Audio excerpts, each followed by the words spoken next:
काका जमीन और जायदाद के लफड़े में पड़ा, आज तक नहीं सुलझ रहा और एक और काका बना के तैयार कर लिया।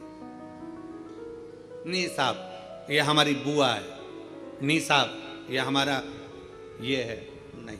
संबंध जितने जितने संसार के लोगों से जोड़ोगे, शिव पुराण कहती है जो हमारा संबंध है जितने लोगों से जुड़ा है उतना ठीक है, पर अलग से कोई संबंध जोड़ने का प्रयास मत करो, अलग से परमात्मा को जोड़ने का प्रयास करो तो जीवन की सार्थकता, जीवन की सार्थकता। परमात्मा को जोड़िए, परमात्मा को अपने करीब लाने का प्रयास करिए, परमात्मा को अपने नजदीक लाने का प्रयास करिए।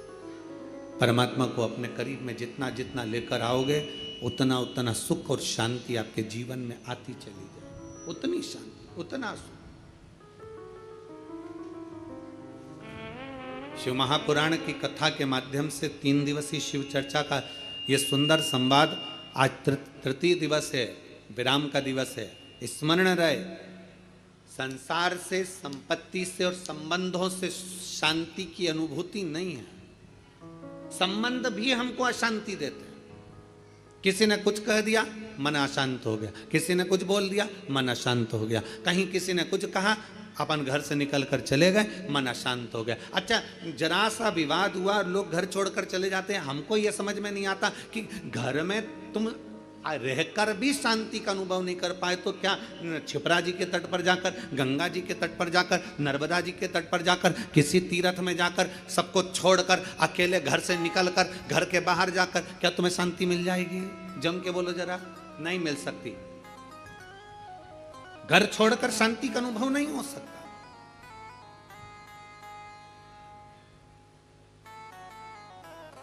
संसार ने अशांति दी, संपत्ति ने अशांति दी, संबंधों ने अशांति दी, फिर अगली अशांति दी स्वास्थ्य ने।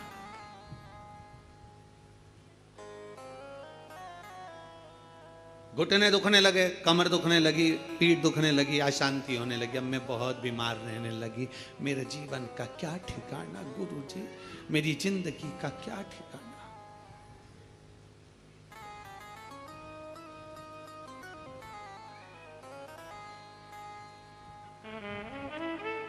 कभी अगर मौका लगे ना, एक बार भविष्य पुराण का अध्ययन करिएगा। गीता प्रेस गोरखपुर की भविष्य पुराण लीजिए और उसका अध्ययन करिए। भविष्य पुराण का जब अध्ययन करेंगे तो उस अध्ययन में आपको निकलेगा कि परमात्मा ने जब हमको जन्म दिया तो जन्म के समय पर हमारी खोपड़िया में एक मैग्नेट लगा दी, एक चुंबक लगाई।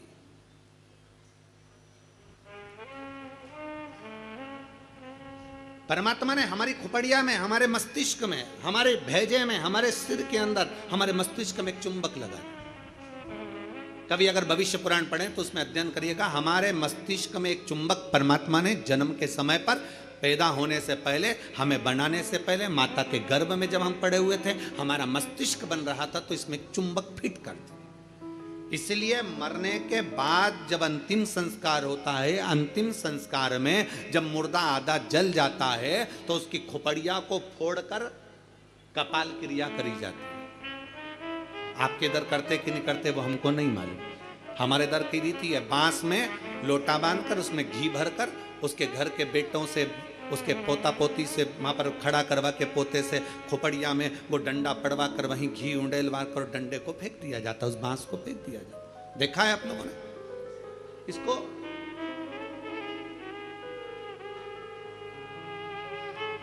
भगवान जब हमें जन्म दिया, परमात्मा ने जब हमको पैदा करा, उस समय पर माथे में, मस्तिष्क में, भेजे में एक चुंबक लगा। क्या करती है वो चुंबक? चुंबक का कार्य क्या है?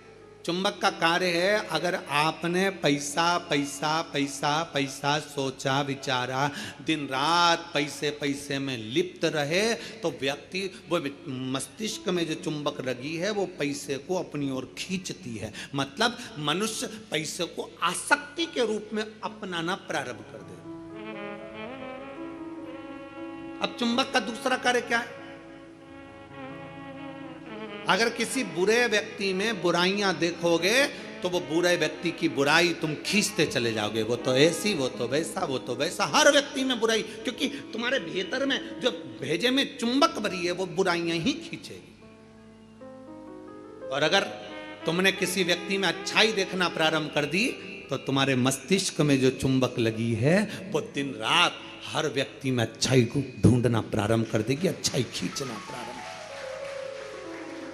एक चुंबक लगी। अब ये बात तो अपने तक हो गई। अब मेन बात पर जाओ, मुख्य बात पर। मस्तिष्क में चुंबक लगाकर परमात्मा ने हमको पैदा करा है, एक आकर्षण देकर हमें पैदा करा है, एक चुंबक लगाकर हमें पैदा करा है। चुंबक जब पैसे को खींचती है तो पैसा ही पैसा सोचने में आता है, बुराई खींचती है तो बुराई बुराई हमारे अंदर आती चली जाती है, किसी का क्रोध खींचती है तो क्रोध हमारे अंदर आता चले जाता है। उसी तरह अच्छाई किसी की खींचती है तो हमारे अंदर अच्छाई आती चली जाती है। उसी तरह चुंबक बीमारी को भी खींचती है। हम जब एक बीमारी के बारे में सोचते जाते हैं, मेरे पाँव, मैंने सुना है किसी को पेट में बच्चादानी में गांठ पड़ गई तो मालूम पड़ा कि उसको कैंसर हो गया। मैंने सुना है किसी के घुटने में अगर प्रॉब्लम हो गई तो उसका घुटना बदलाना पड़ा, मालूम पड़ा उसमें ग्रीस कम हो गया। मैंने सुना है कि किसी के हृदय में छेद हो गया, किसी के हृदय में कुछ हो गया, किसी के चेस्ट में गठान पड़ गई तो कैंसर बता दिया गया। ये हम जरा सा हमारे शरीर में दर्द हुआ और हमने वो सोचना प्रारंभ कर दिया। क्या सोचा हमने कि उसको कैंसर हो गया था, उसकी किडनी खराब हो गई थी, उसका लीवर खराब हो गया था, उसके साथ में यह हो गया था, उसके घुटने बदलवाए, उसको गुजरात ले गए, उसको राजस्थान ले गए, उसको वहां ले गए और उसका शरीर में यह करवाया। आंख में प्रॉब्लम हुई तो आंख के बारे में सोचते रहे, सोचते रहे, सोचते रहे। अर्थात हमने इतनी बीमारी का सोच लिया, इतनी बीमारी का सोच लिया, बीमारी वो थी नहीं, पर हमने सोच सोच के चुंबक जैसे उसको खींच कर अपने अंदर वो बीमारी को इकट्ठा कर लिया। आखिरी में वो बीमारी हो गई। ये हमारे भीतर की चुंबक है जो हमें खींच रही है। छोटी मोटी गठान हो जाए ना, कभी मत सोचना हाओ ऐसी तो होती रहती है। दवाई खाऊंगी, शंकर पे चढ़ा हुआ जल पीऊंगी, डॉक्टर को दिखाऊंगी, सारी जांचें कराऊंगी, जो डॉक्टर बोलेगा सारी जांच कराऊंगी। और मेरा विश्वास कहता है डॉक्टर के अनुसार चलकर, क्योंकि डॉक्टर भी शिव का एक रूप है, उसके अनुकूल चलकर मैं ये दवाई ले लेकर कुंदकेश्वर महादेव का नाम लेकर मेरी सारी गठान गल जाएगी। जब तुमने सोच लिया गल जाएगी, गल जाएगी, गल जाएगी, मतलब गल जाएगी। तुमने सोच लिया कि नहीं, वो डॉक्टर तो बोल दिया है कि इसकी ऑपरेशन कराकर निकलवाकर जांच करने जाएगी और मुंबई भेजी जाएगी। आधी तो टेंशन में मर गई, कहीं कैंसर कैंसर कैंसर, सोच सोच सोच सोच, आखिरी में सोच वही। एक पत्र है, हम चाहते नहीं थे कि ये, हमारा मन नहीं था कि 3 दिन की कथा में पत्र पढ़े, पर आया है।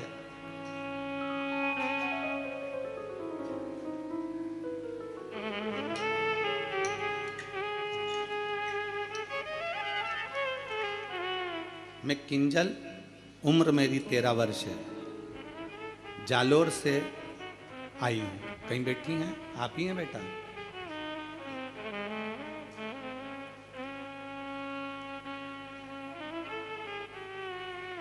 मम्मी आई है साथ में? आप ही हैं? घूम के उधर से आ जाओ, उधर से घूम के इधर। मैं किंजल, उम्र मेरी 13 वर्ष है, जालोर से हूँ गुरुजी। बाबा सबका जीवन बदल देते हैं, लेकिन मेरी मम्मी को तो नया जीवन दे दिया मेरे बाबा ने। मेरी मम्मी को 4th स्टेज का कैंसर था। डॉक्टर ने बोला था घर ले जाओ और सेवा करो। पत्र को आप लोग आस्था चैनल पर पढ़ सकते हैं। घर ले जाओ और सेवा करो। मेरे पापा महादेव को रोज जल चढ़ाते थे, लेकिन मेरी मम्मी को उन पर विश्वास नहीं था। लेकिन बाबा की ऐसी कृपा हुई कि 4th स्टेज का कैंसर भी बाबा ने केवल जल का आचमन करने से और रुद्राक्ष का जल पीने से ठीक कर दिया।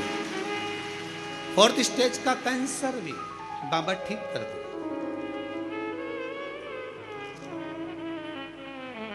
गुरुदेव 4th स्टेज के कैंसर पे डॉक्टर ने कह दिया इनको घर ले जाओ। हम घर तो लेकर आ गए, पर हम सीहोर आ गए और बाबा सीहोर आकर हमने यहाँ से रुद्राक्ष मांगा, रुद्राक्ष लेकर गए। फिर बाबा की ऐसी कृपा हुई कि 3 साल से आज तक हमें हॉस्पिटल जाने की जरूरत नहीं पड़ी। शिव तत्व की प्राप्ति। और गुरुदेव एक बात और कहना चाहती हूं, हॉस्पिटल नहीं जाना पड़ा और बाबा ने ऐसी कृपा कर दी कि मेरे पापा को नौकरी भी बाबा ने दिलवा दी। बाबा, हम प्रत्येक मंदिर में जाकर बाबा को नमन करते हैं, जल चढ़ाते हैं। आज मैं बाबा को प्रणाम करने के लिए आई हूं। शिव तत्व की प्राप्ति। आ जाइए।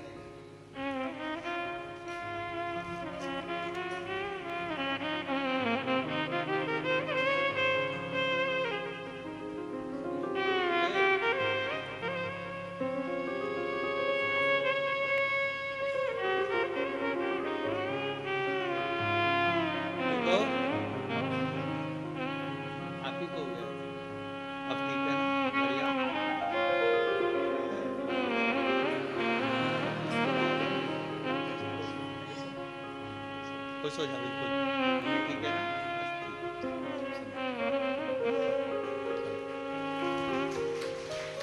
अरे लुटा दिया भंडार काशी वाले ने, कर दिया माला माल काशी वाले ने लुटा दिया भंडार। कल जैसा साउंड कर दो, अच्छा था। परसों भी साउंड अच्छा था। कर दिया, मिठास नहीं है बिल्कुल भी उसमें, वैसी बेस आ रहा है। अरे लुटा दिया भंडार काशी वाले ने, कर दिया माला माल काशी वाले ने लुटा दिया, लुटा दिया, लुटा दिया, लुटा दिया, लुटा दिया भंडार काशी वाले ने, कर दिया माला माल काशी वाले ने। भेजे में परमात्मा ने इस मस्तिष्क के अंदर एक चुंबक लगाकर भेजी है।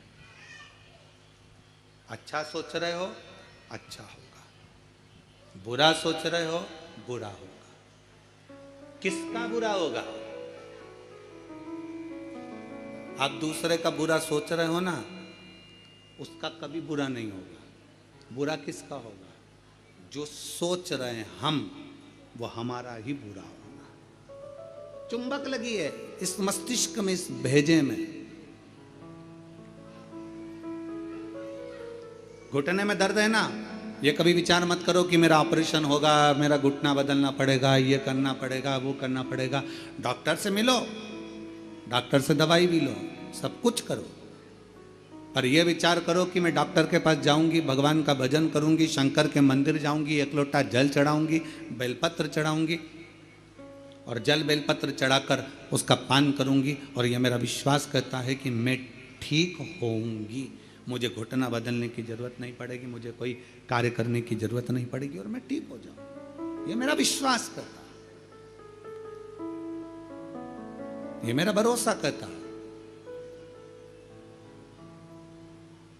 चुंबक लगी है एक मस्तिष्क के अंदर, एक आकर्षण परमात्मा देकर भेजता है। चलो एक प्रैक्टिकल कर देखिए। आप सब एक प्रैक्टिकल करो। जितने लोग कथा को आस्था चैनल पर सुन रहे हैं, जितने लोग फेसबुक यूट्यूब पर सुन रहे हैं, जितने लोग कुबेरेश्वर बाबा की धरा पर सुन रहे हैं, दीपावली के बाद, दीपावली के पहले या कल परसों से एक विचार करना कि मुझको ये खाना है या मुझको ये लाना है, या मेरी पास में धन नहीं तो धन की व्यवस्था, मुझे 5,000, 2,000, 3,000, 15,000 की जरूरत है और वो मुझे चाहिए। 3, 4, 5 दिन, 8 दिन, 10 दिन तक सोचते रहो, विचार करते रहो, चाहिए मुझे, कहीं से व्यवस्था हो जाए, बाबा कुछ भी करे, कैसे भी मुझे पाना। भोजन के लिए विचार करो कभी कि मुझे भोजन लग चाहिए, मुझे आज ये खाना है, मुझे 5 दिन बाद, 10 दिन बाद मेरा मन है कि मुझे ये प्राप्त करना है। धीरे धीरे धीरे धीरे वो चीज आपके पास आती चली जाए, अपने पास आ। अच्छा सोचिए, अच्छा विचारिए, जब अच्छा सोचेंगे, अच्छा विचारेंगे, अच्छा सोचेंगे, अच्छा विचारेंगे, अच्छा कर्म करेंगे तो निश्चित है कि अच्छा हमें मिलेगा। हम हमेशा जरा सी बीमारी आई, जरा सा रोग आया, जरा सी तकलीफ आई, जरा सा कष्ट आया, जरा सी तकलीफ में हम विचार करने लगते हैं कि मुझे ये तकलीफ हो रही।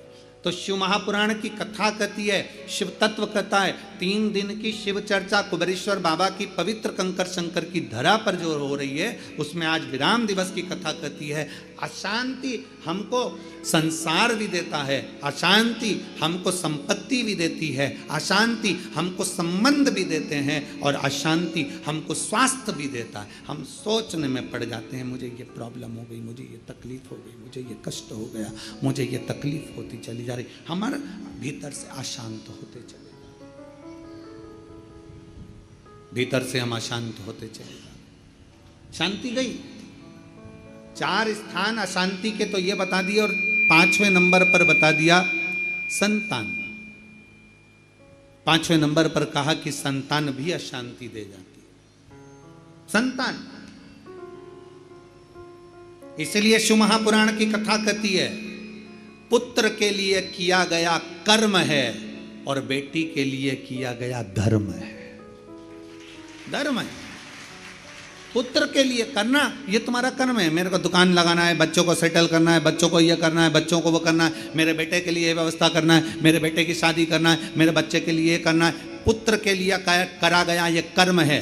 बेटे के लिए तुम लाखों की संपत्ति छोड़कर जाना, वो धर्म नहीं कहलाएगा। बेटे के लिए तुम दुनिया भर की दौलत छोड़कर जाना, वो धर्म नहीं कहलाएगा।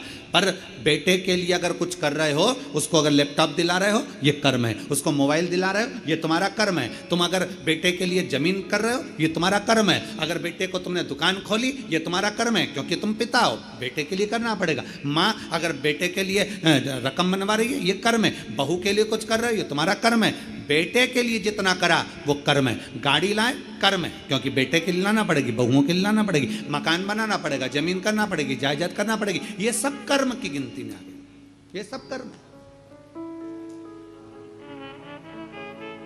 दुकान बनाओ बेटे के लिए, जरूरी है। जमीन करो बेटे के लिए, जरूरी है। मकान बनाओ बेटों के लिए, जरूरी है। बहू लाओ बेटों के लिए, जरूरी है। गाड़ी बंगला करो बेटों के लिए, जरूरी है। तुम्हारा कर्म है, करना ही पड़ेगा। पर बेटी अगर घर में आई और बेटी का अगर तुम लालन पालन कर रहे हो, बेटी को पढ़ा रहे हो, लिखा रहे हो, शादी कर रहे हो, विवाह कर रहे हो, उसको पढ़ा रहे हो, तो ये तुम्हारा कर्म नहीं है, ये तुम्हारा, जम के बोलो जरा, धर्म। इसलिए शिव महापुराण की कथा कहती है, कर्म और धर्म का लेवल बराबर लेकर चलना। अर्थात बेटे के लिए भी करो तो बेटी के लिए भी करते रहना, दोनों का लेवल बराबर लेकर चलिए। कर्म और धर्म के लेवल को बराबर लेकर चलोगे तो जिंदगी की सार्थकता सिद्ध हो जाएगी, तुम्हारा जीवन आनंदमय हो जाएगा। कर्म और धर्म के लेवल को बराबर बनाइए, बराबर। और मत बुरे कर्म कर बंदे, वरना पछताएगा। भगवान की आंखों से तू बच नहीं पाएगा, तू बच नहीं पाएगा। अरे ओ अज्ञानी मत कर नादानी, अरे ओ अज्ञानी मत कर नादानी। तेरे कर्म का फल भी तू ही पाएगा, जैसा किया तूने तेरे आगे आएगा। मत बुरे कर्म कर बंदे, मत बुरे कर्म कर बंदे, वरना पछताएगा। भगवान की आंखों से तू बच नहीं पाएगा, तू बच नहीं पाएगा। अपने कर्म का लेवल और अपने धर्म का लेवल दोनों को बराबर कर कर चलिए। कर्म को और धर्म को बराबर बनाकर